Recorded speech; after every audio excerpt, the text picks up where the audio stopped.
Hello students, welcome back to the class. Today we are going to discuss the case study based questions from the chapter 6, that is life processes. Case study based questions are going to play an important role in fetching good marks to very good marks. Case studies बनते कैसे हैं? Case studies are chosen from the paragraphs of your chapters. They are designed from the concepts of your chapters that you have studied. Okay so और उस concept के basis पर MCQ questions आपके सामने put किए जाते हैं। और कितने एमसीक्यूज होते हैं? 5 एमसीक्यूज होते हैं एंड उनमें से सिर्फ आपको अटेम्प्ट करने हैं 4। इस तरह से देखा जाए स्टूडेंट्स कि if you are going to attempt this 4 MCQs out of the various case studies that you are given, your 16 marks are confirmed. और ये 16 मार्क्स आपके ओवरऑल परसेंटेज को अच्छी तरह से बढ़ा सकते हैं। So students, case study based questions को किस तरह से अटेम्प्ट करना है? केस स्टडी बेस्ड क्वेश्चंस में जो एमसीक्यूज आते हैं, मोस्टली देखा जाता है कि वो एमसीक्यूज के आंसर्स उस पैराग्राफ से डायरेक्टली बेस्ड नहीं होते, जबकि उस कॉन्सेप्ट के बेसिस पे होते हैं जो जिस कॉन्सेप्ट पे वो पैराग्राफ लिखा गया है या बनाया गया है। तो इस वजह से कॉन्सेप्ट का आपको पता होना, उस टॉपिक का आपको पता होना बहुत जरूरी है। सो without wasting much time students, let us go into the case studies which I have chosen for you and discuss those questions with each other. And I hope that you will like the content, and please subscribe to the channel so that I can bring more case study based questions, more assertion based questions and more MCQs in front of you. Okay, so हमारा पहला question देखते हैं यहाँ पर क्या है, और ये पैराग्राफ किस टॉपिक में से है? हमारा जो पैराग्राफ है that is based on the green plants, means ये life processes के photosynthesis topic में से होगा। and it is written that the green plants make their food through process of photosynthesis and are therefore called as autotrophs.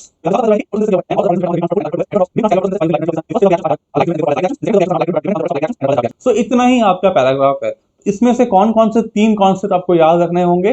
पहली बात कि light reaction जो है कैसे होता है और इसमें से प्रोडक्ट्स कौन कौन से होंगे, और डार्क रिएक्शन क्या होता है और इसमें प्रोडक्ट्स क्या बनते हैं, and overall reaction of the photosynthesis जो आपने पहले से ही पढ़ा हुआ है। So let us see what type of questions are based on this paragraph.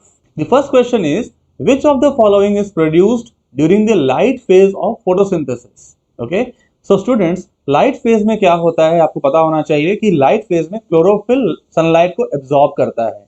Okay, and उसी सनलाइट को यूज करके the first reaction is water is broken down, okay, to produce hydrogen ions, oxygen gas and also some amount of electrons. तो ये hydrogen ions और electrons क्या बनाते हैं? They are utilized in production of the assimilatory power, और ये कौन कौन से होते हैं? ATP और NADPH। ओके, तो यहाँ पर क्वेश्चन क्या पूछा गया है कि what is produced during the light phase of photosynthesis? Option A में ATP है, ऑप्शन बी में NADPH है। तो हमारा ऑप्शन डी जो है ये बताता है कि both A and B.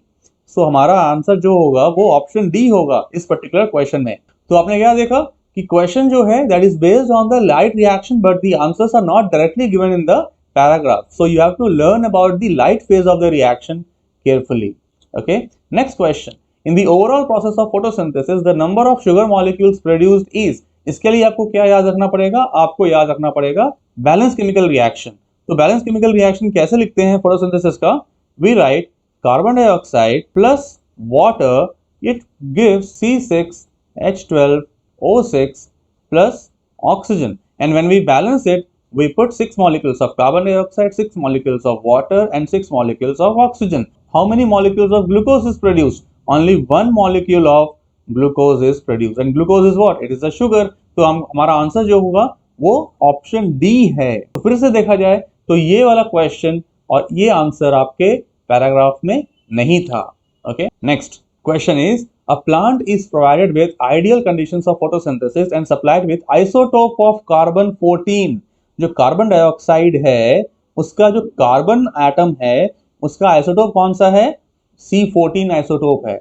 Okay, when the products of the processes are assessed carefully, what would be the nature of the products? अगर रेडियो एक्टिविटी है बच्चों, रेडियो एक्टिविटी में जो भी कंपाउंड लिया जाता है उसका रिफ्लेक्शन उनके प्रोडक्ट्स में पाया जाता है। तो कार्बन डाइऑक्साइड में कार्बन कहाँ पाया जाएगा?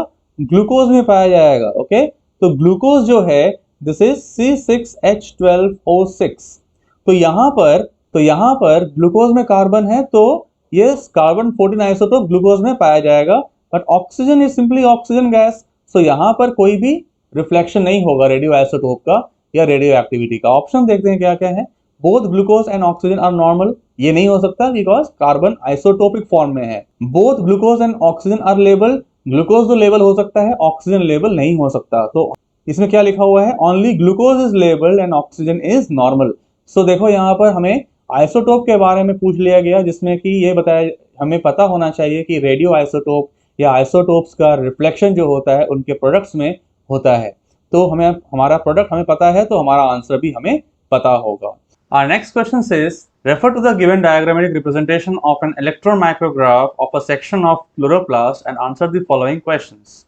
यहाँ पर x, y, z को हमें आइडेंटिफाई करना है कि ये क्या बता रहे हैं। X is the grana, grana में क्या होता है, थैलाकॉइड से बने होते हैं, और थैलाकॉइड में क्या है, क्लोरोफिल। क्लोरोफिल क्या करता है, सनलाइट को ट्रैप करता है और उसे फिर एसिमिलेटरी पावर में कन्वर्ट करता है ड्यूरिंग द लाइट रिएक्शन। तो यहाँ पर ऑप्शन बी में देखो लाइट रिएक्शन लिखा हुआ है, ऑप्शन सी भी लाइट रिएक्शन लिखा हुआ है, तो ऑप्शन ए और डी तो बिल्कुल नहीं होंगे।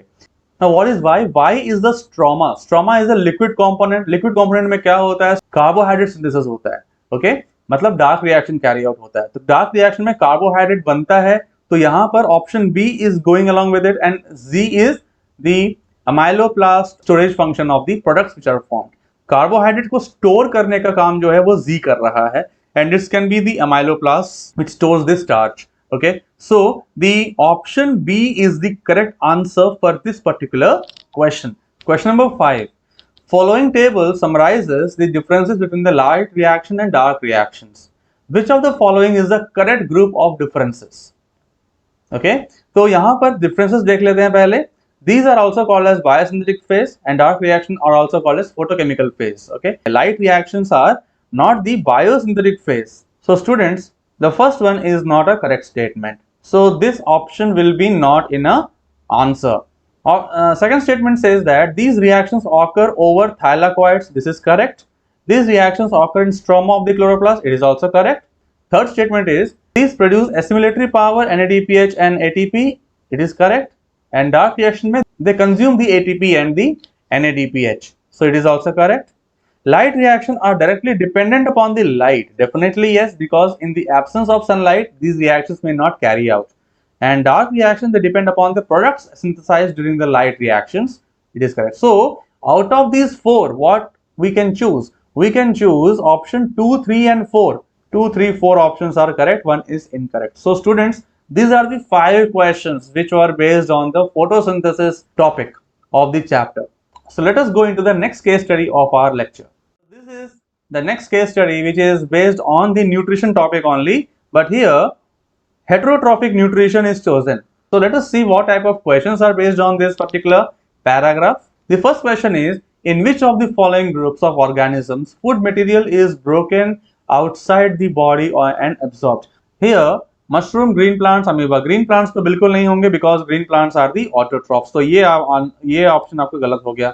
East, mushroom and bread mould, these all three are fungi, so this option will be the appropriate answer for the particular question which is given to you. Okay, let us go into the next one.